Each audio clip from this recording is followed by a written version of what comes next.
여러분 안녕하세요. 피치 지오메트리에 대한 네 번째 비디오를 시작하겠습니다. 이전 비디오, 피치 지오메트리 파트 1, 후륜 구동 차량에서 피치 지오메트리에 대한 전반적인 설명을 진행하고 피치 지오메트리 중에서 리어 솔리드 X를 갖는 후륜 구동 차량의 스콧에 대해서 설명한 바가 있습니다. 또한 피치 지오메트리 파트 2 전륜 구동 차량에서 프론트 솔리드 X를 갖는 전륜 구동 차량의 리프트에 대해서 설명한 바가 있고 피치 지오메트리 파트 3 사륜 구동 차량에서 전륜과 후륜의 모든 휠에서 구동력이 작용할 때 리프트와 스콧에 대해서 설명한 바가 있습니다. 이번 비디오에서는 휠에 브레이크 장치가 붙어있는 아웃보드 타입의 제동 시스템을 갖는 차량의 피치 지오메트리에서 발생하는 다이브와 라이즈를 설명을 하겠습니다. 다음 비디오에서는 솔리드 엑셀이 아닌 독립평가 장치를 갖는 차량에 대한 리프트와 스콧을 설명하고 인보드 타입의 제동 장치를 갖는 차량에 대한 다이브와 라이즈를 설명할 예정입니다. 앞선 비디오와 같이 이번 비디오에서도 수식을 사용하여 피치 지오메트리를 설명하기 전에 먼저 제동력이 발생했을 때 서스펜션 링크들과 스프링에 작용하는 힘이 어떤 종류가 있고 어떤 방향으로 발생하는지를 예측하는 방법을 먼저 설명하겠습니다. 이후에 수식을 사용하여 피치 지오메트리를 해석해 보겠습니다. 이번 비디오에 소개된 수학식은 토마스 길레스피의 책 펀다멘탈스 오브 비클 다이나믹스의 내용을 참조하여 제작되었으며 수식을 쉽게 이해할 수 있도록 책에서 생략된 부분을 보완하여 자세하게 설명하였습니다. 이 비디오가 도움이 되셨다면 좋아요를 눌러주시고 무료 구독을 부탁드립니다. 알림 설정을 해두시면 새롭게 출시되는 비디오를 가장 빨리 보실 수가 있습니다. 이번 비디오의 내용을 소개하겠습니다.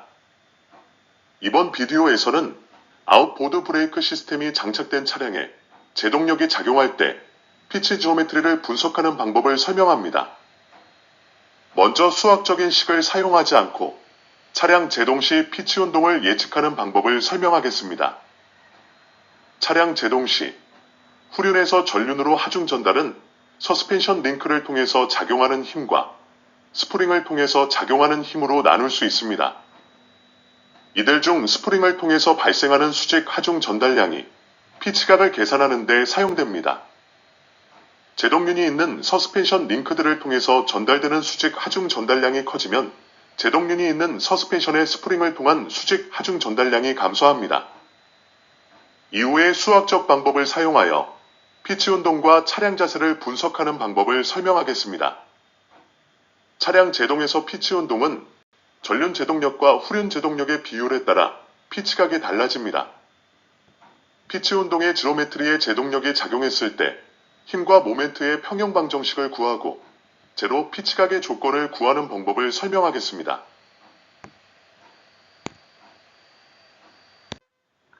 퀴즈를 풀어보겠습니다. 차량 제동 시 피치 운동에 대해서 맞는 표현은 어떤 것일까요? 1번 전륜 제동력 및 후륜 제동력과 상관없이 피치각은 일정하다. 2번 무게 중심의 높이는 피치각에 영향을 주지 않는다. 3번 휠베이스는 피치각에 영향을 주지 않는다. 4번 전륜 제동력과 후륜 제동력의 비율이 피치각에 영향을 미친다. 이들 중 맞는 답 한 개를 골라보십시오. 이번 비디오는 차량이 제동하는 경우에 발생하는 다이브와 라이즈를 설명합니다. 차량 제동에서는 전륜에서 다이브가 발생하고 후륜에서 라이즈가 동시에 발생합니다. 차량을 제동할 때 차량의 앞쪽이 아래로 내려가는 현상을 다이브라 하고 차량의 뒤쪽이 올라가는 현상을 라이즈라고 합니다. 일반적으로 차량을 제동하면 전륜 타이어 노면 접촉점과 후륜 타이어 노면 접촉점에서 수평으로 발생하는 제동력이 무게중심보다 아래쪽에서 작용하기 때문에 차량의 바디의 앞쪽이 자연스럽게 내려가고 뒤쪽이 들리는 현상이 발생합니다. 이때 앞쪽이 내려가지 못하게 프런트 서스펜션 링크를 기하학적으로 배치하는 것을 안티 다이브 지오메트리라고 하고 뒤쪽이 올라가지 못하게 리어 서스펜션을 기하학적으로 배치하는 것을 안티 라이즈 지오메트리라고 합니다. 피치 지오메트리에서 피치 운동 중 차량의 무게중심이 종방향을 따라 이동하는 크기는 매우 작기 때문에 무시합니다. 따라서 피치 운동 중 차량의 무게중심 이동에 따른 전륜과 후륜 사이의 하중 전달도 무시되며 제동 감속도에 따른 동적 하중 전달만을 고려합니다. 차량의 무게중심 이동을 무시하기 때문에 피치 운동 중 차량의 무게중심의 높이는 일정하다고 가정합니다. 또한 수학적인 복잡성을 피하기 위하여 언스프렁 질량을 무시하고 링크들의 무게 또한 무시합니다. 피치 지오메트리를 설명하는 모든 비디오에서 프런트 스프링 변이는 프런트 스프링이 힘을 받아 변형할 때 실제 프런트 스프링 축을 따라 측정한 값이 아니고 프런트 휠 센터를 지나는 수직선상에서 측정한 값입니다. 마찬가지로 리어 스프링 변이도 리어 스프링이 힘을 받아 변형할 때 실제 리어 스프링 축을 따라 측정한 값이 아니고 리어 휠 센터를 지나는 수직선상에서 측정한 값입니다. 또한 KF는 프런트 휠 레이트를, KR은 리어 휠 레이트를 나타냅니다. 피치 지오메트리는 바이시클 모델을 사용하므로 이들 휠 레이트는 좌, 우 휠 레이트를 합한 값입니다. 휠의 인스턴트 센터, 즉 순간 중심을 찾기 위한 프런트 서스펜션의 지오메트리를 자세히 살펴보겠습니다. 피치 운동과 관련해서 더블 위시본 서스펜션의 키네마틱스를 알아보겠습니다. 그림에서 어퍼암의 점 1, 점 2는 스프렁 질량에 장착이 되어 있고 점 3은 언스프렁 질량인 너클 앤 허브 어셈블리에 붙어 있습니다. 마찬가지로 로암의 점 4, 점 5는 스프렁 질량에 장착이 되어 있고 점 6은 언스프렁 질량인 너클 앤 허브 어셈블리에 붙어 있습니다. 바디에 대해서 휠이 상대 운동을 하면 점 3은 점 1과 점 2를 잇는 선의 직각으로 움직이고 점 6은 점 4와 점 5를 잇는 선에 대해서 직각으로 움직입니다.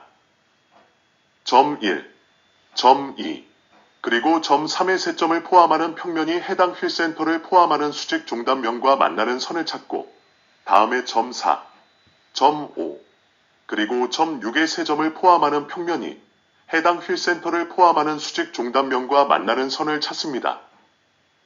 이들 두 개의 직선이 만나는 점이 SF이고 기구학적인 관점에서 보면 바디에 대한 전륜 휠의 순간 중심 혹은 전륜 휠에 대한 바디의 순간 중심입니다. 이렇게 구한 점 SF를 프런트 서스펜션의 버추얼 리액션 포인트 혹은 가상 반작용점이라고 합니다. 리어 서스펜션에서도 같은 방법으로 분석을 하면 리어 어퍼암과 로어암을 공유하는 리어 서스펜션의 버추얼 리액션 포인트 SR을 그림과 같이 구할 수 있습니다.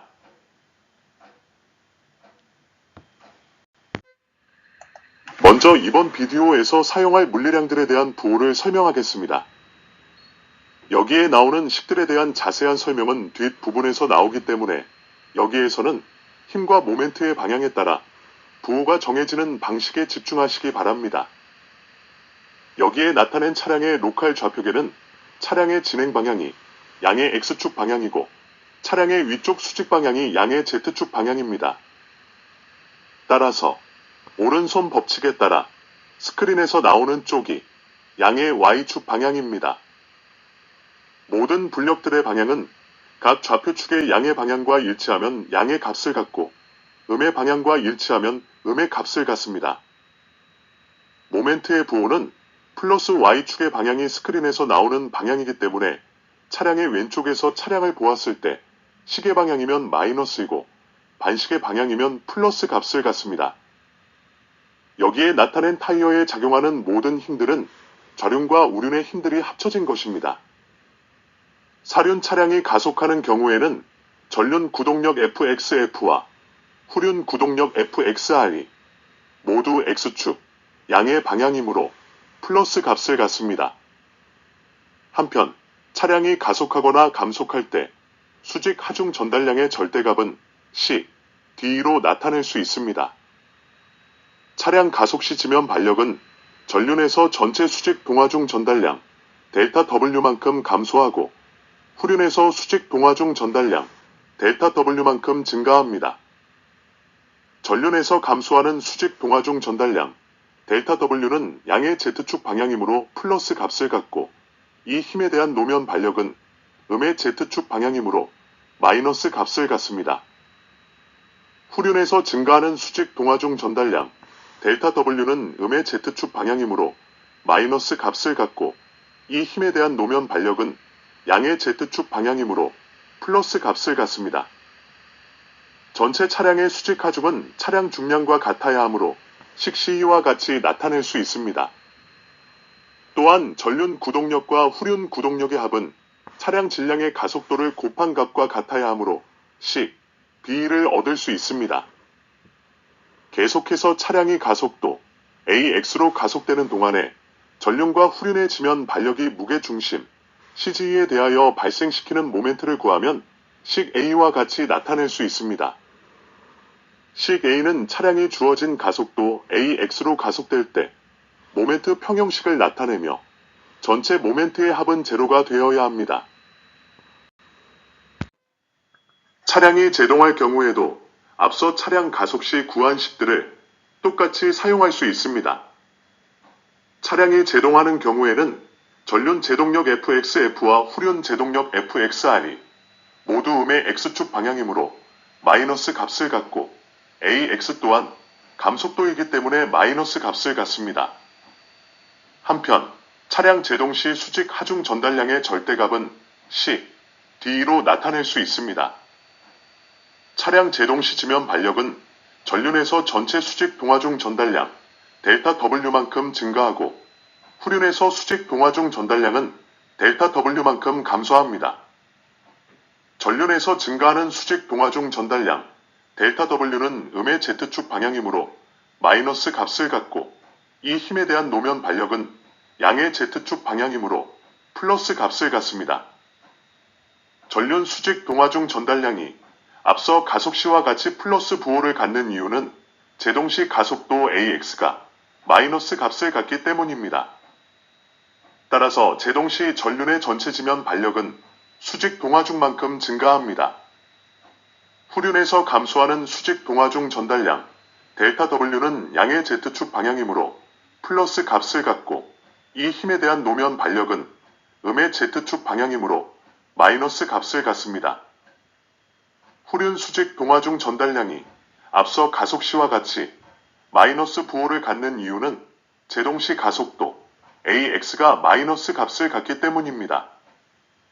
따라서 제동시 후륜의 전체 지면 반력은 수직 동화중만큼 감소합니다. 전체 차량의 수직 하중은 차량 중량과 같아야 하므로 CE와 같이 나타낼 수 있습니다. 또한 전륜 제동력과 후륜 제동력의 합은 차량 질량의 가속도를 곱한 값과 같아야 하므로 B를 얻을 수 있습니다. B에서 가속도 AX는 마이너스 값을 가지므로 전륜 제동력 FXF와 후륜 제동력 FXR은 마이너스 값을 갖습니다. 계속해서 차량이 가속도 AX로 감속되는 동안에 전륜과 후륜의 지면 반력이 무게중심 CG에 대하여 발생시키는 모멘트를 구하면 A와 같이 나타낼 수 있습니다. A의 세 번째 항에서 전륜 제동력 FXF와 후륜 제동력 FXR은 마이너스 값을 갖기 때문에 이들 무게 중심에 대해서 발생시키는 모멘트는 플러스입니다. A는 차량이 주어진 가속도 AX로 가속될 때 모멘트 평형식을 나타내며 전체 모멘트의 합은 제로가 되어야 합니다.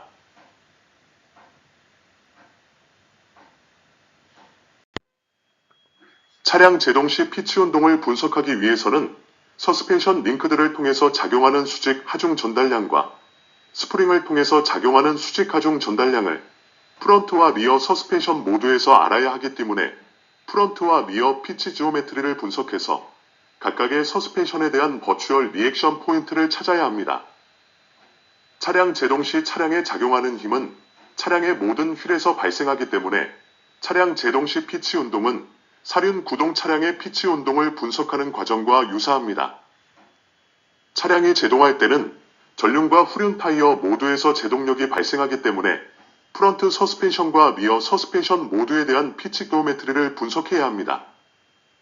다이브는 전륜 제동력으로 계산하고 나이즐은 후륜 제동력으로 계산합니다. 피치각을 계산할 때는 전륜 제동력과 후륜 제동력을 모두 알아야 하고 프런트 서스펜션의 휠레이트와 리어 서스펜션의 휠레이트를 또한 모두 알아야 합니다.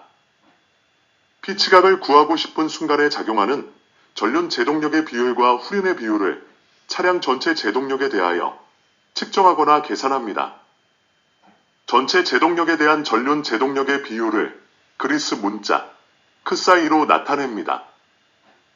fx를 차량 전체 제동력이라고 하면 전륜 제동력은 전체 제동력 fx에 대한 전륜 제동력 fxf의 비율 크사이를 사용하여 식 1과 같이 나타낼 수 있습니다.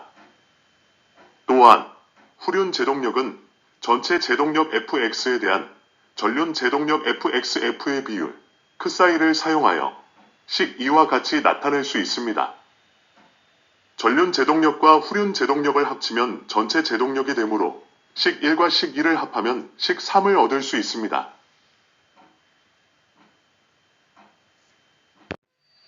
차량 제동 시 피치 거동을 분석하기 전에 제동력 fx가 전륜과 후륜에서 모두 작용할 때 피치 운동을 예측할 수 있는 원리를 먼저 알아보겠습니다.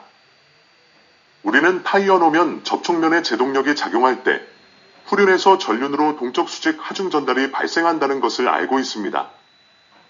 또한 수직 하중의 전달은 서스펜션 링크를 통하는 하중 전달과 스프링을 통하는 하중 전달로 나눌 수 있다는 것을 또한 알고 있습니다.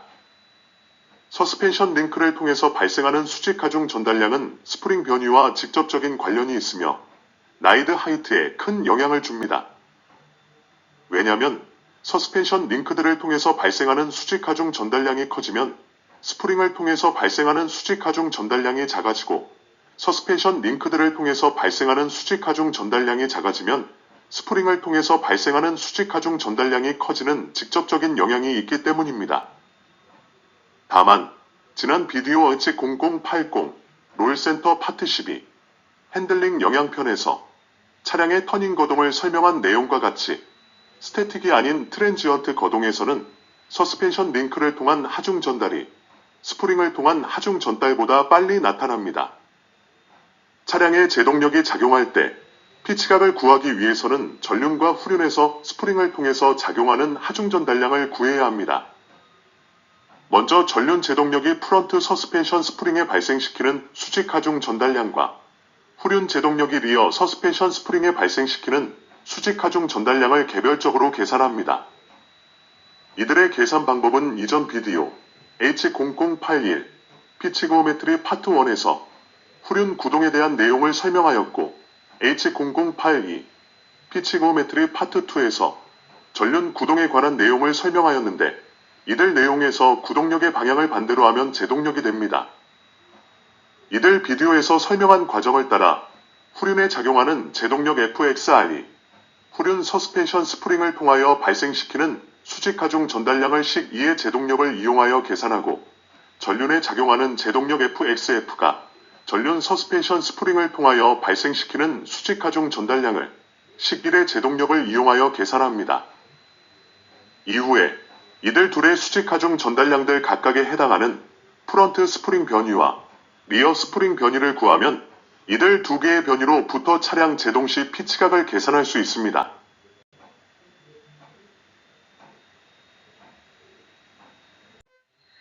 제동 시 프런트 링크들에게 작용하는 수직 분력을 분석해 보겠습니다. 전륜의 제동력 FXF가 작용하면 어퍼암의 힘 F1이 작용하고 로어암의 F2가 그림과 같이 작용합니다. 여기서 지면 발력 델타 FZF는 동적 하중의 작용으로 스프링을 통하지 않고 서스펜션 링크들만을 통해서 발생하는 지면 발력으로 정적인 상태에서 제로의 값을 갖습니다. 지면 발력 델타 FZF는 서스펜션 링크들을 통해서 작용하는 동적 하중이 지면을 누르면 플러스 값을 갖고 수직 상방향으로 작용하며 반대의 경우에는 마이너스 값을 갖고 수직 하방향으로 작용합니다. 어퍼암에 작용하는 F1과 로어암에 작용하는 F2의 수직 성분 분력을 구하면 그림의 F1Z와 F2Z가 됩니다. 여기 그림으로 나타낸 서스펜션 지오메트리에서 이들 두 개 힘의 작용 방향은 모두 지면을 누르는 수직 하방향입니다. 이들 둘 수직 분력들의 합은 프런트 서스펜션 링크들을 통해서 작용하는 수직 동화중 전달량 마이너스 델타 FZF와 같고 이를 식4와 같이 나타낼 수 있습니다. 따라서 프런트 서스펜션 링크들을 통한 수직 동화중 전달량 마이너스 델타 FZF에 대한 지면 반력 델타 FZF 값은 플러스이고 수직 상방향이라는 것을 알 수 있습니다. 서스펜션 링크들을 통해서 전달되는 수직 동화중 전달량에 대한 지면 반력 델타 FZF가 플러스이면 하중 전달로 전체 수직 하중이 커진다는 의미이고 마이너스이면 하중 전달로 전체 수직 하중이 작아진다는 의미입니다. 여기 그림의 예에서는 전륜 지면 반력 델타 FZF가 플러스이므로 서스펜션 링크들을 통한 하중 전달이 발생하여 전륜 하중이 커진다는 것을 나타냅니다. 서스펜션 링크들에게 작용하는 힘을 분석할 때 무게 중심의 위치와 상관없이 가상 반작용점 SF를 이용하였다는 것을 기억하십시오. 또한 서스펜션 링크들의 수직 분력 델타 FZF는 전체 제동력 FX가 아닌 전륜에 배분된 제동력 FXF로부터 계산된다는 것을 기억하십시오. 이번에는 프런트 스프링에 작용하는 수직 분력을 예측해 보겠습니다. 제동륜이 있는 서스펜션에서 전달 경로는 두 가지로 나눌 수 있습니다. 첫 번째는 앞서 설명한 서스펜션 링크를 통한 하중 전달이고 두 번째가 여기서 설명하는 스프링을 통한 하중 전달입니다. 차량 전체 수직 동화중 전달량은 뉴턴의 제2법칙에 따라 결정되므로 서스펜션이나 제동력 배분에 상관없이 차량 전체 제동력 Fx가 정해지면 일정한 값을 갖습니다. 차량 전체 수직 동화중 전달량은 전륜 수직 지면 반력 증가량을 사용하여 식 5와 같이 나타낼 수 있습니다. 식 5의 AX는 제동시 감속도이므로 마이너스 값을 갖습니다. 식 5로부터 전륜 수직 지면 반력 증가량은 프런트 스프링을 통해서 전달되는 수직 지면 반력 델타 WF와 프런트 링크를 통해서 전달되는 수직 지면 반력 델타 FZF의 합이라는 것을 알 수 있습니다. 따라서 전륜 제동력으로 발생하는 전륜 서스펜션 링크들의 수직 지면 반력 델타 FZF를 전륜 수직 지면 반력 증가량에서 빼면 식 6에 나타낸 바와 같이 프런트 스프링을 통해서 작용하는 수직 지면 반력 델타 WF가 됩니다. 식 6에 나타낸 바와 같이 제동 감속도 AX는 자체가 마이너스 값을 갖고 있으므로 델타 WF는 플러스 값을 갖습니다. 여기 그림에서는 서스펜션 링크들을 통한 하중 전달은 제외하고 오로지 프런트 스프링을 통한 하중 전달만을 고려합니다. 이전 비디오 H0083 피치 지오메트리 파트 3 사륜 구동편에서 설명한 바와 같은 원리로 제동에서도 타이어 노면 접촉 센터 A와 점 G를 잇는 직선의 아래 영역에 버추얼 리액션 포인트 SF가 존재하면 차량이 제동될 때 후륜에서 전륜으로 스프링에 의한 하중 전달이 발생하므로 스프링을 통한 전륜의 수직 반력은 증가합니다. 따라서 스프링을 통해서 전달되는 프런트 수직 동화중 델타 WF는 차량 앞쪽을 내리는 방향으로 작용합니다. 이 결과로 프런트의 라이드 하이트는 델타 F만큼 내려갑니다. 여기서 변이 델타 F는 범프일 때 플러스 값을 갖고 리바운드일 때 마이너스 값을 갖습니다. 따라서 전륜 지면 반력 델타 WF는 플러스 값을 갖게 되며 수직 상방향으로 작용합니다. 동적 하중 델타 WF는 전륜 제동력 FXF가 발생했을 때 스프링을 통한 수직 동화중 전달량입니다. 여기서 지면 반력 델타 WF는 수직 동화중의 작용으로 서스펜션 링크들을 통하지 않고 스프링만을 통해서 발생하는 지면 반력으로 정적인 상태에서 제로의 값을 갖습니다. 스프링에 작용하는 수직 동화중에 대한 지면 반력 델타 WF가 플러스이면 하중 전달로 전체 수직 하중이 커진다는 의미이고 마이너스이면 하중 전달로 전체 수직 하중이 작아진다는 의미입니다. 여기 그림의 예에서는 스프링을 통한 동화중 전달이 전륜 지면 반력 델타 WF를 발생시켜 전륜 수직 하중이 커졌다는 것을 나타냅니다. 지금까지 분석한 프런트 서스펜션 링크들의 수직 분력과 스프링 수직 분력을 한꺼번에 분석해 보겠습니다. 차량의 전체 제동력 Fx가 작용하여 제동 감속도 AX가 발생했을 때 차량의 피치 운동을 예측해 보겠습니다. 제동 감속도 AX로 차량이 제동될 때 차량 전체의 수직 동화 중, 즉 리어에서 프런트로 하중 전달은 뉴턴의 제2법칙으로 무게중심 CG의 높이 및 휠베이스를 사용하여 구할 수 있습니다. 차량 전체의 수직 동화중은 서스펜션 링크들이나 스프링과 상관없이, 또한 전륜과 후륜의 제동력 배분과 상관없이 전체 제동력 Fx가 정해지면 이에 상응하는 일정한 값을 갖습니다. 제동력이 작용하여 수직 동화중이 발생하면 전륜 수직 하중이 수직 동화중만큼 증가하고 후륜에 작용하는 수직 하중이 수직 동화중만큼 감소합니다. 이들 수직 동화중은 후륜에서 전륜으로 전달되는 하중 전달량을 나타냅니다. 앞서 설명한 바와 같이 차량 전체 수직 동화중 전달량을 전륜 수직지면 발력 증가량을 사용하여 식 5와 같이 나타낼 수 있습니다. 여기 그림에서 WSF는 정지시 혹은 정속시 전체 전륜의 수직 하중이고 WSR은 정지시 혹은 정속시 전체 후륜의 수직 하중입니다. 스프링을 통해서 작용하는 수직 동화중 델타 WF는 수직 하방향으로 작용하고 서스펜션 링크들을 통해서 작용하는 수직 동화중 델타 FZF도 마찬가지로 수직 하방향으로 작용합니다.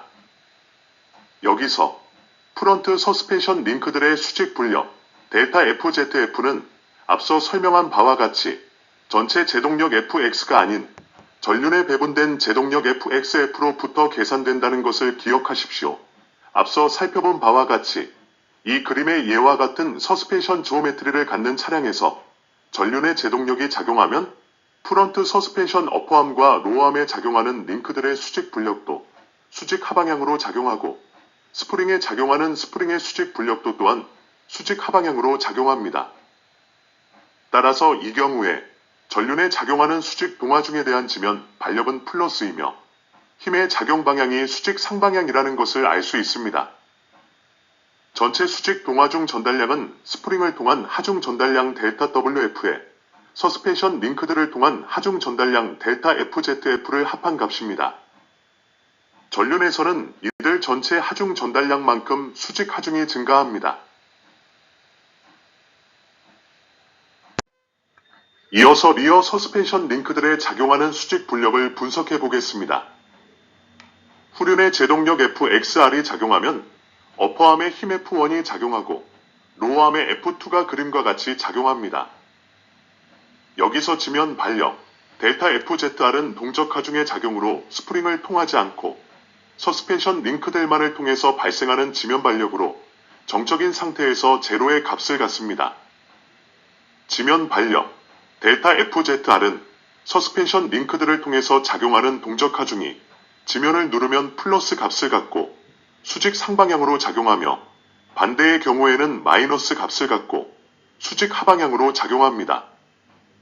어퍼암에 작용하는 F1과 로어암에 작용하는 F2의 수직 성분 분력을 구하면 그림의 F1Z와 F2Z가 됩니다. 여기 그림으로 나타낸 서스펜션 지오메트리에서는 이들 두 개 힘의 작용 방향은 모두 수직 노면 발력을 감소시키는 수직 상방향입니다. 이들 둘 수직 분력들의 합은 리어 서스펜션 링크들을 통해서 작용하는 수직 동화중 전달량 델타 FZR과 같고 이를 식 9와 같이 나타낼 수 있습니다.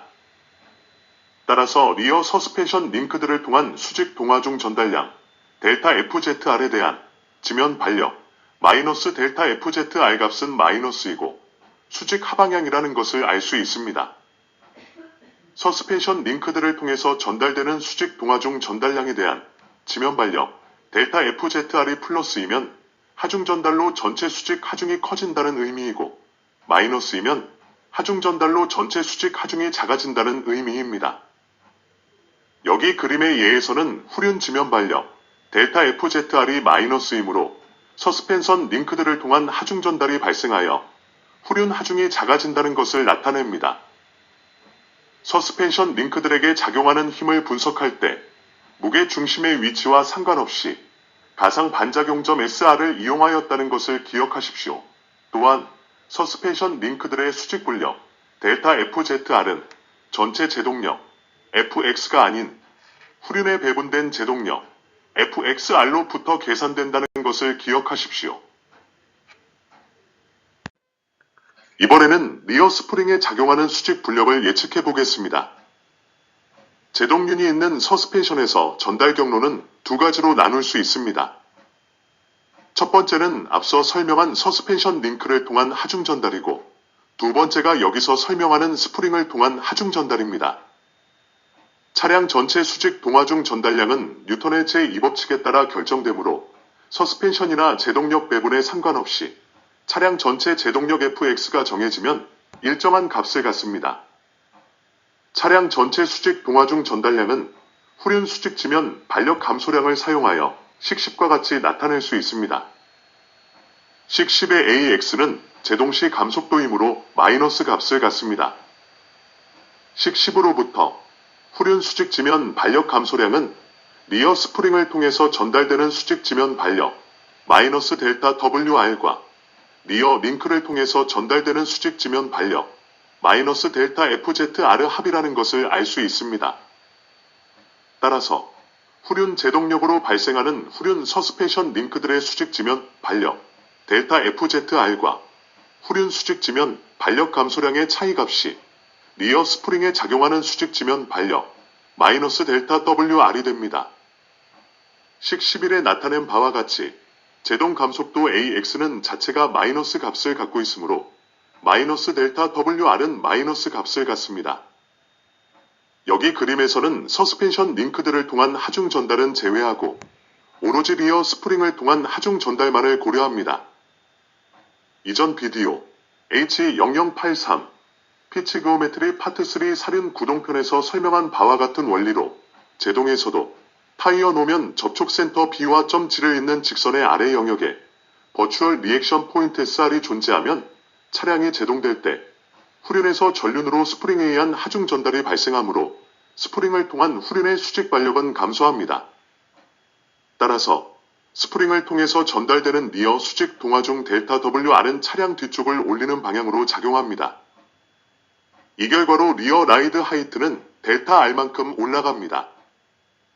여기서 변이 델타 R은 범프일 때 플러스 값을 갖고 리바운드일 때 마이너스 값을 갖습니다. 따라서 후륜 지면 반력 델타 WR은 마이너스 값을 갖게 되며 수직 하방향으로 작용합니다. 동적 하중 델타 WR은 후륜 제동력 FXR이 발생했을 때 스프링을 통한 수직 동하중 전달량입니다. 여기서 지면 반력 델타 WR은 수직 동하중의 작용으로 서스펜션 링크들을 통하지 않고 스프링만을 통해서 발생하는 지면 반력으로 정적인 상태에서 제로의 값을 갖습니다. 스프링에 작용하는 수직 동하중에 대한 지면 반력 델타 WR이 플러스이면 하중 전달로 전체 수직 하중이 커진다는 의미이고 마이너스이면 하중 전달로 전체 수직 하중이 작아진다는 의미입니다. 여기 그림의 예에서는 스프링을 통한 동하중 전달이 후륜 지면 반력 마이너스 델타 WR을 발생시켜 후륜 수직 하중이 작아졌다는 것을 나타냅니다. 지금까지 분석한 리어 서스펜션 링크들의 수직 분력과 스프링 수직 분력을 한꺼번에 분석해 보겠습니다. 차량의 전체 제동력 Fx가 작용하여 제동 감속도 AX가 발생했을 때 차량의 피치 운동을 예측해 보겠습니다. 제동 감속도 AX로 차량이 제동될 때 차량 전체의 수직 동하중, 즉 리어에서 프런트로 하중 전달은 뉴턴의 제2법칙으로 무게중심 CG의 높이 및 휠베이스를 사용하여 구할 수 있습니다. 차량 전체의 수직 동하중은 서스펜션 링크들이나 스프링과 상관없이 또한 전륜과 후륜의 제동력 배분과 상관없이 전체 제동력 Fx가 정해지면 이에 상응하는 일정한 값을 갖습니다. 제동력이 작용하여 수직 동하중이 발생하면 전륜 수직 하중이 수직 동하중만큼 증가하고 후륜에 작용하는 수직 하중이 수직 동하중만큼 감소합니다. 이들 수직 동하중은 후륜에서 전륜으로 전달되는 하중 전달량을 나타냅니다. 앞서 설명한 바와 같이 차량 전체 수직 동화 중 전달량을 후륜 수직지면 반력 감소량을 사용하여 식십과 같이 나타낼 수 있습니다. 여기 그림에서 WSF는 정지시 혹은 정속시 전체 전륜의 수직 하중이고 WSR은 정지시 혹은 정속시 전체 후륜의 수직 하중입니다. 스프링을 통해서 작용하는 수직 동화 중 델타 WR은 수직 상방향으로 작용하고 서스펜션 링크들을 통해서 작용하는 수직 동화 중 FZR도 마찬가지로 수직 상방향으로 작용합니다. 여기서 리어 서스펜션 링크들의 수직 분력 델타 FZR은 앞서 설명한 바와 같이 전체 제동력 Fx가 아닌 후륜에 배분된 제동력 FXR로부터 계산된다는 것을 기억하십시오. 이전 비디오 후륜 구동편에서 살펴본 바와 같이 이 그림의 예와 같은 서스펜션 지오메트리를 갖는 차량에서 후륜의 제동력이 작용하면 리어 서스펜션 어퍼암과 로어암에 작용하는 링크들의 수직 분력도 수직 상방향으로 작용하고 스프링에 작용하는 스프링의 수직 분력도 또한 수직 상방향으로 작용합니다. 따라서 이 경우에 후륜에 작용하는 수직 동화중에 대한 지면 반력은 마이너스이며 힘의 작용 방향이 수직 하방향이라는 것을 알 수 있습니다. 전체 수직 동화중 전달량은 스프링을 통한 하중 전달량 델타 WR에 서스펜션 링크들을 통한 하중 전달량 FZR을 합한 값입니다. 후륜에서는 이들 전체 하중 전달량만큼 수직 하중이 감소합니다.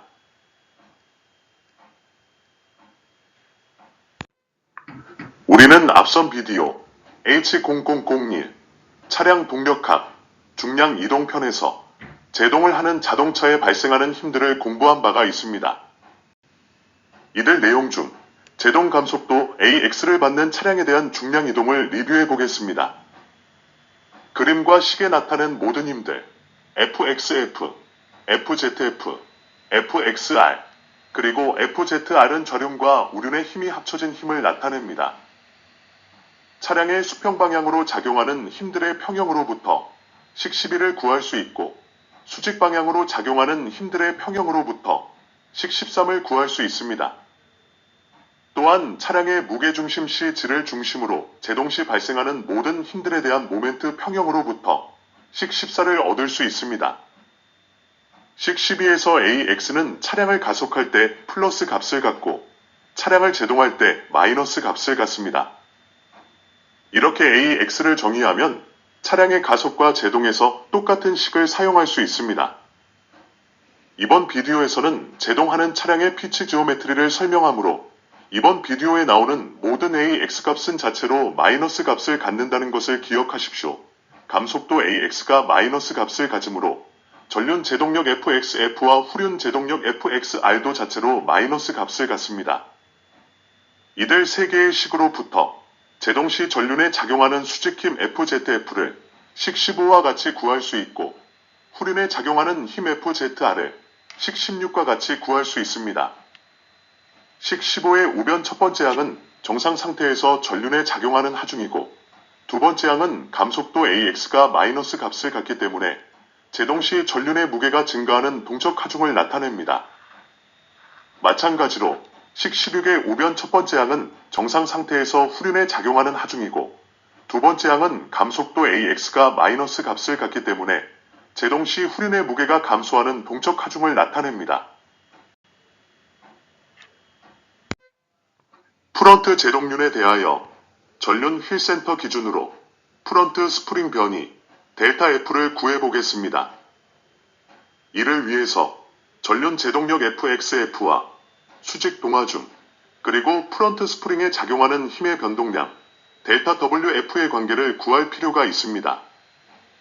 여기서 델타 WF는 프런트 스프링 힘을 전륜 휠센터를 지나고 노면의 수직한 선을 따라 작용하는 힘으로 환산한 것입니다. 한편 프런트 버추얼 리액션 포인트 SF에 대하여 모멘트를 계산하면 식 17을 얻을 수 있습니다. 식 17의 괄호 안의 처음 두 개항은 전륜에 작용하는 지면 반력과 관련되며 다음 두 개항은 프런트 스프링에 작용하는 힘이 기인하는 항이고 괄호 밖 나머지 항은 프런트 링크의 수직 분력이 발생시키는 모멘트를 나타냅니다. 식 17에서 전륜에 작용하는 수직 동화중에 대한 지면 반력이 프런트 가상 반작용점 SF에 대하여 발생시키는 모멘트는 프런트 수직 스프링 힘과 프런트 수직 링크 힘이 가상 반작용점 SF에 대하여 발생시키는 모멘트와 크기가 같고 방향이 반대라는 것을 알 수 있습니다. 여기서 FXFE F의 부호가 마이너스인 이유는 자체로 음의 물리량을 갖는 전륜 제동력 FXF가 가상 반작용점 SF에 대해서 발생시키는 모멘트가 플러스이기 때문입니다. 계속해서 델타 WF에 대하여 식 17을 정리하면 식 18을 얻을 수 있습니다. 한편 전륜 휠센터의 수직으로 작용하는 힘 델타 WF는 프런트 서스펜션 휠 레이트와 전륜 휠센터 기준 스프링 수직 변이를 사용하여 식 19와 같이 나타낼 수 있습니다. 전륜 휠센터 기준 프런트 스프링 수직 변이는 실제 프런트 스프링 축을 따라 측정한 값이 아니고 전륜 휠센터에서 수직으로 측정한 값으로 프런트 스프링에 기인하는 변이를 의미합니다. 식 19에서 KF는 프런트 휠 레이트를 나타내고 델타 F는 전륜 휠센터를 지나는 수직선을 따라 측정한 프런트 스프링에 기인하는 변이를 나타냅니다. 식 19의 첫 번째 항은 제동 감속도가 AX일 때 차량 전체의 수직 동하중을 나타내고 두 번째 항은 프런트 서스펜션 링크들에 작용하는 힘의 수직 성분을 나타냅니다. 식 19로부터 프런트 스프링 하중의 변동력 델타 WF는 차량 전체 수직 동하중 WHG LAX와 프런트 링크에 작용하는 수직 불력의 차이 값이라는 것을 알 수 있습니다. 또한 식 19로부터 차량 전체의 수직 동하중이 프런트 링크들에 작용하는 수직 불력보다 크면 프런트 스프링 힘 KF 델타 F는 양수이며 전륜 수직 하중이 커지는 방향으로 작용한다는 것을 알 수 있습니다. 델타 F는 범프에서 플러스, 리바운드에서 마이너스 값을 갖습니다. 여기서 AX는 감속도이며 자체가 마이너스 값을 갖는다는 것을 기억하십시오. 이어서 리어 제동륜에 대하여 후륜 휠센터 기준으로 리어 스프링 변이 델타 R을 구해보겠습니다. 이를 위해서 후륜 제동력 FXR과 수직 동하중 그리고 프런트 스프링에 작용하는 힘의 변동량 델타 WR 관계를 구할 필요가 있습니다. 여기서 델타 WR은 리어 스프링 힘을 후륜 휠센터를 지나고 노면의 수직한 선을 따라 작용하는 힘으로 환산한 것입니다. 한편 리어 버추얼 리액션 포인트 SR에 대하여 모멘트를 계산하면 식 20을 얻을 수 있습니다. 식 20의 괄호 안의 처음 두 개항은 후륜에 작용하는 지면 반력과 관련되며 다음 두 개항은 리어 스프링에 작용하는 힘이 기인하는 항이고 괄호 밖 나머지 항은 리어 링크의 수직 불력이 발생시키는 모멘트를 나타냅니다. 식 20에서 후륜에 작용하는 수직 동하중에 대한 지면 반력이 리어 가상 반작용점 SR에 대하여 발생시키는 모멘트는 리어 수직 스프링 힘과 리어 수직 링크 힘이 가상 반작용점 SR에 대하여 발생시키는 모멘트와 크기가 같고 방향이 반대라는 것을 알 수 있습니다. 여기서 FXR2R 부호가 마이너스인 이유는 자체로 음의 물리량을 갖는 후륜 제동력 FXR이 가상 반작용점 SR에 대해서 발생시키는 모멘트가 플러스이기 때문입니다. 계속해서 마이너스 델타 WR에 대하여 식 20을 정리하면 식 21을 얻을 수 있습니다. 한편 후륜 휠센터의 수직으로 작용하는 힘 마이너스 델타 WR은 리어 서스펜션 휠 레이트와 후륜 휠센터 기준 스프링 수직 변이를 사용하여 식 22와 같이 나타낼 수 있습니다. 여기서 델타 WR이 아닌 마이너스 델타 WR에 대해서 정리하는 이유는 제동시 리어 서스펜션에서 리바운드가 발생하며 리바운드에서 스프링 변이를 음의 물리량으로 정의했기 때문입니다. 델타 WR이 플러스이면 스프링을 압축시켜 범프가 발생하고 마이너스이면 스프링을 인장시켜 리바운드가 발생합니다. 후륜 휠센터 기준 스프링 수직 변이는 실제 리어 스프링 축을 따라 측정한 값이 아니고 후륜 휠센터에서 수직으로 측정한 값으로 리어 스프링에 기인하는 변이를 의미합니다. 식 22에서 KR은 리어 휠 레이트를 나타내고 델타 R은 후륜 휠센터를 지나는 수직선을 따라 측정한 리어 스프링에 기인하는 변이를 나타냅니다. 식 22의 첫 번째 항은 제동 감속도가 AX일 때 차량 전체의 수직 동하중을 나타내고, 두 번째 항은 리어 서스펜션 링크들에 작용하는 힘의 수직성분을 나타냅니다. 식 21호부터 리어 스프링 하중의 변동력 마이너스 델타 WR은 차량 전체 수직 동하중 WHGLAX와 리어 링크에 작용하는 수직 분력의 차이 값이라는 것을 알 수 있습니다. 또한 식 22호로부터 차량 전체의 수직 동하중이 절대값 기준으로 리어 링크들에 작용하는 수직 분력보다 크면 스프링이 마이너스 KF 델타 R은 음수이며 후륜 수직 하중이 작아지는 방향으로 작용한다는 것을 알 수 있습니다. 델타 R은 앞서 설명한 델타 F와 마찬가지로 범프에서 플러스, 리바운드에서 마이너스 값을 갖습니다. 여기서 AX는 감속도이며 자체가 마이너스 값을 갖는다는 것을 기억하십시오. 지금까지 유도한 식들을 이용하여 차량이 제동할 때 피치각을 계산할 수 있습니다. 설명한 바와 같이 전체 제동력에 대한 전륜 제동력의 비율을 크사이라고 하면 전륜 제동력 FXF를 식 1로 나타낼 수 있으며, 후륜 제동력 FXR을 식 2, 그리고 차량 전체 제동력 FX를 식 3으로 나타낼 수 있습니다. 또한 전체 제동력 FX는 제동 감속도 AX와 차량 질량으로 식 23과 같이 나타낼 수 있습니다. 앞서 구한 전륜 스프링의 동적 힘 델타 WF를 나타내는 식 19의 FXF에 식 1을 대입하면 식 24를 얻을 수 있고, 후륜 스프링의 동적 힘 마이너스 델타 WR을 나타내는 식 22의 FXR에 식 1을 대입하면 식 25를 얻을 수 있습니다. 이어서 식 24를 프런트 휠 중심을 지나는 수직선을 기준으로 측정한 스프링 변이 델타 F에 대하여 정리하면 식 26을 얻을 수 있고, 식 25를 리어 휠 중심을 지나는 수직선을 기준으로 측정한 스프링 변이 델타 R에 대하여 정리하면 식 27을 얻을 수 있습니다. 피치각 파이 P가 작을 때 탄젠트 파이 P는 파이 P와 같다고 볼 수 있으므로 식 26과 27로부터 차량 제동 시 피치각을 식 28과 같이 구할 수 있습니다. 여기서 파이 P의 단위는 라디안입니다. 식 28은 앞선 비디오에서 구한 사륜 구동 차량의 피치각 10과 동일하지만 제동 가속도 AX가 마이너스 값을 갖기 때문에 피치각의 회전 방향이 사륜 구동 피치각과 반대 방향이라는 것을 유념하십시오.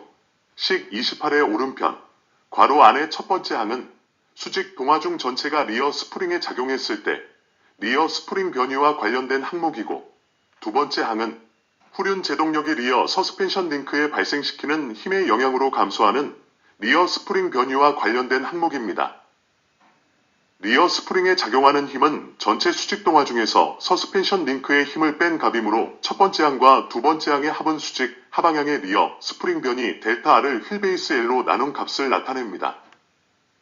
식 28의 오른편 괄호 안의 세 번째 항은 수직 동하중 전체가 프런트 스프링에 작용했을 때 프런트 스프링 변이와 관련된 항목이고, 네 번째 항은 전륜 제동력이 프런트 서스펜션 링크에 발생시키는 힘의 영향으로 감소하는 프런트 스프링 변이와 관련된 항목입니다.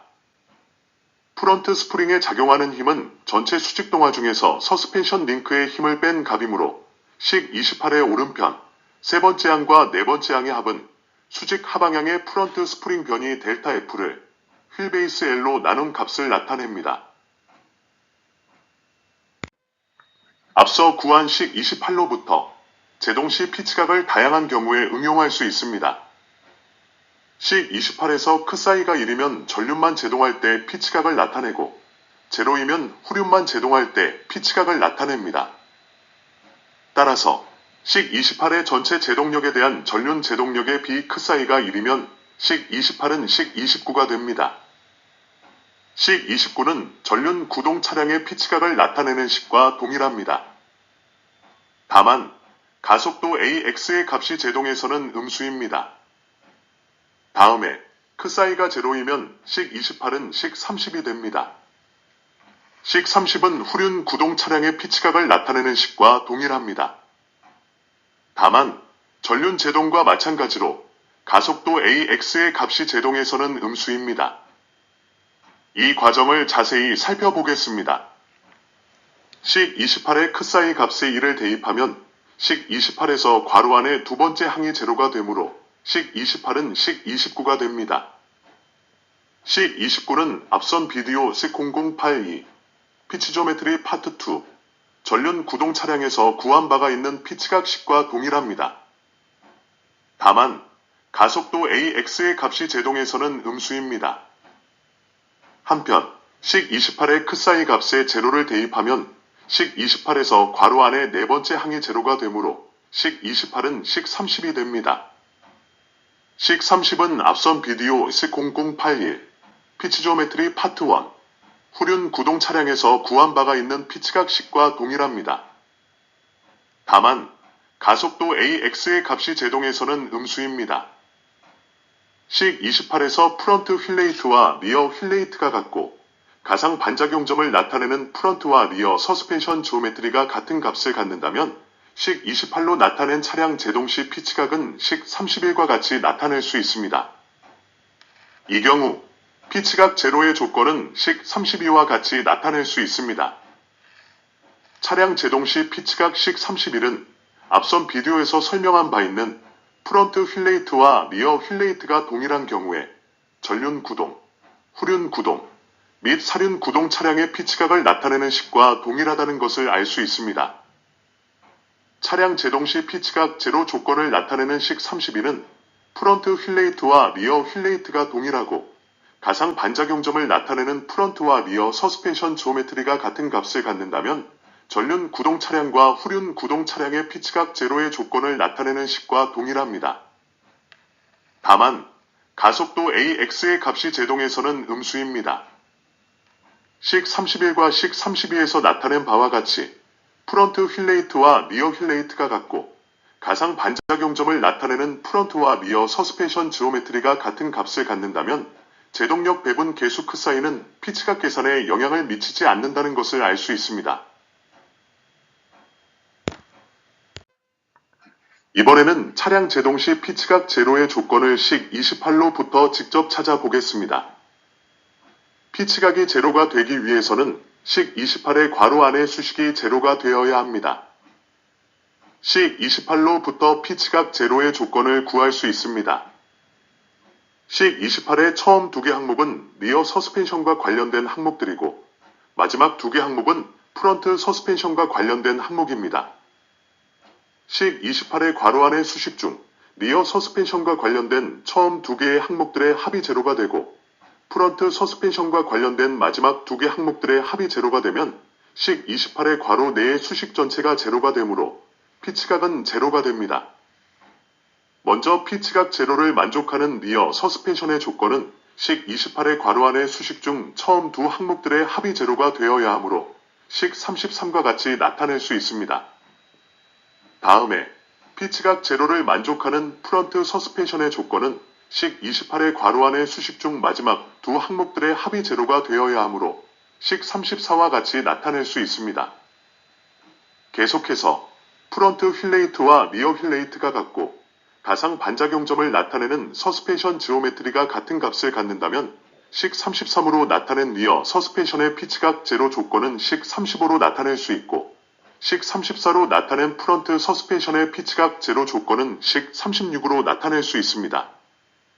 식 35를 1분의 h에 대해서 정리하면 식 37을 얻을 수 있고 식 36을 1분의 h에 대해서 정리하면 식 38을 얻을 수 있습니다. 이어서 식 37과 식 38의 양변을 각각 합하면 식 39를 얻을 수 있습니다.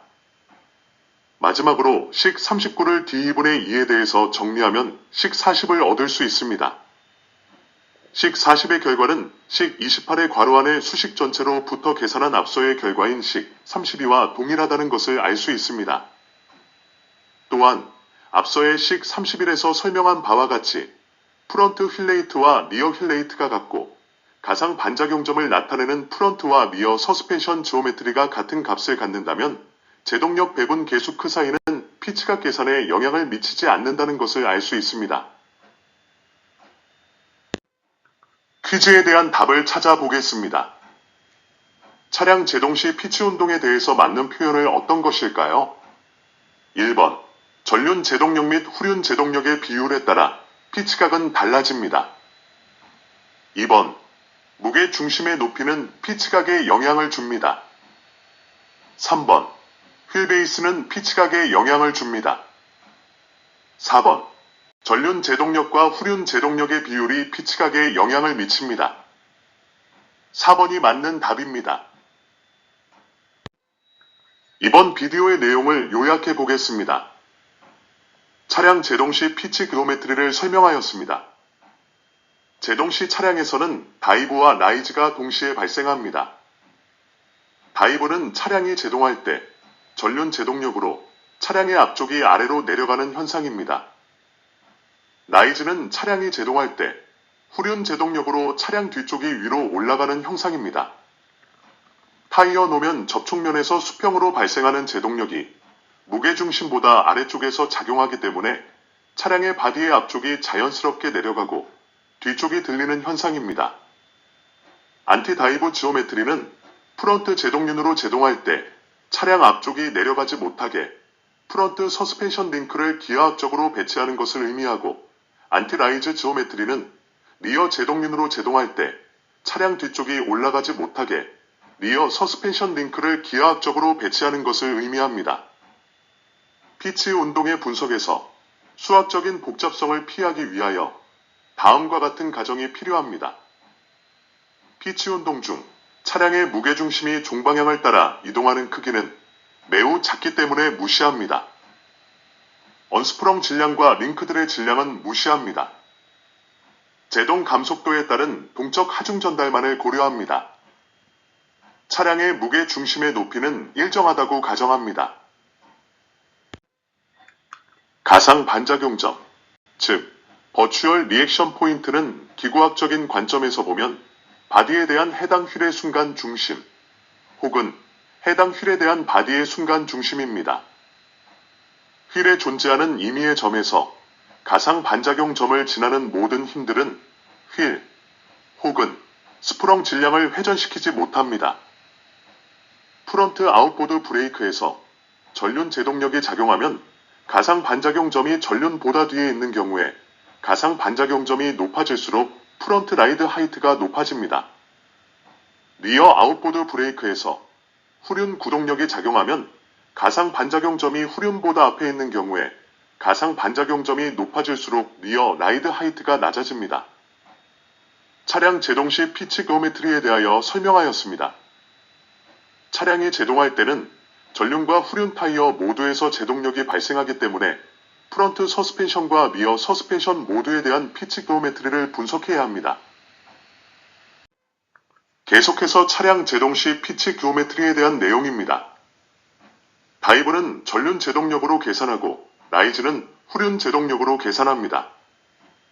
전체 제동력에 대한 전륜 제동력의 비율을 사용하여 피치 그로메트리를 분석합니다. 피치각을 계산하는 방법을 설명하였습니다. 전륜 제동력을 이용하여 전륜 스프링 변이를 전륜 휠 센터를 지나는 수직선을 기준으로 계산합니다. 후륜 제동력을 이용하여 후륜 스프링 변이를 후륜 휠 센터를 지나는 수직선을 기준으로 계산합니다. 계산한 전륜과 후륜의 스프링 변이로부터 피치각을 계산합니다. 피치각이 제로가 되는 조건을 설명하였습니다. 피치각을 나타내는 식에서 리어 서스펜션과 관련된 항목들의 합이 제로가 되고 프런트 서스펜션과 관련된 항목들의 합이 제로가 되면 피치각은 제로가 됩니다. 프런트 휠레이트와 리어 휠레이트가 서로 같고 프런트 서스펜션 지오메트리와 리어 서스펜션 지오메트리가 차량 휠베이스의 중앙 횡단면에 대해서 서로 대칭일 경우 차량 제동 시 피치각 제로 조건은 전륜 구동 차량과 동일하고 후륜 구동 차량의 피치각 제로 조건과 동일하며 또한 사륜 구동 차량의 피치각 제로 조건과도 동일합니다. 결과적으로 프런트와 리어 휠레이트가 같고 서스펜션 지오메트리가 중앙 횡단면에 대칭일 경우에 전륜 구동, 후륜 구동, 사륜 구동, 그리고 차량 제동 시 피치각 제로의 조건은 모두 동일합니다. 차량의 제동력이 작용할 때 피치각 제로 조건은 제동력 배분 비율에 영향을 받지 않습니다. 여기서 프런트 서스펜션과 리어 서스펜션 지오메트리가 중앙 횡단면의 대칭이라는 것은 프런트 타이어, 노면 접촉 센터를 기준으로 프런트 서스펜션의 가상 반작용점의 수직 높이 및 수평 길이가 리어 타이어 노면 접촉 센터를 기준으로 리어 서스펜션의 가상 반작용점의 수직 높이 및 수평 길이와 동일하다는 의미입니다. 따라서 프런트 가상 반작용점에서 무게중심까지의 수직 높이와 리어 가상 반작용점에서 차량 무게중심까지의 수직 높이가 동일합니다. 지난 비디오를 시청하시면 다양한 분야의 자동차 지식을 알아보실 수가 있고 앞으로 출시될 비디오를 더욱 깊이 있게 이해하실 수 있습니다. 지난 비디오 H0082 피치 지오메트리 파트 2에서는 전륜 구동에서 다이브를 제로로 만드는 방법과 피치각을 제로로 만드는 방법을 피치 지오메트리를 이용하여 설명하였습니다. 또한 전륜 구동과 후륜 구동 차량의 피치 운동을 비교하고 이들의 차이점과 유사점을 설명하였습니다. 최근 비디오 H0083 피치 지오메트리 파트 3에서는 사륜 구동에서 전륜 구동력 배분 계수를 사용하여 피치 지오메트리를 분석하는 방법을 설명하였습니다. 또한 리프트와 스컷을 제로로 만드는 방법과 피치각을 제로로 만드는 방법을 피치 지오메트리를 이용하여 설명하였습니다. 다음 비디오는 피치 지오메트리 파트 5로서 인디펜던트 서스펜션의 피치 지오메트리를 설명할 예정입니다. 모든 구동 타입에서 가속 시 리프트와 스컷을 설명하고 인보드 타입 브레이크 시스템을 갖는 차량의 제동 시 다이브와 스컷을 설명할 예정입니다. 도움이 되셨다면 좋아요를 눌러주시고 무료 구독을 부탁드립니다. 알림 설정을 해두시면 새롭게 출시되는 비디오를 가장 빨리 보실 수가 있습니다. 여러분 다음에 다시 만나요. 안녕히 계세요.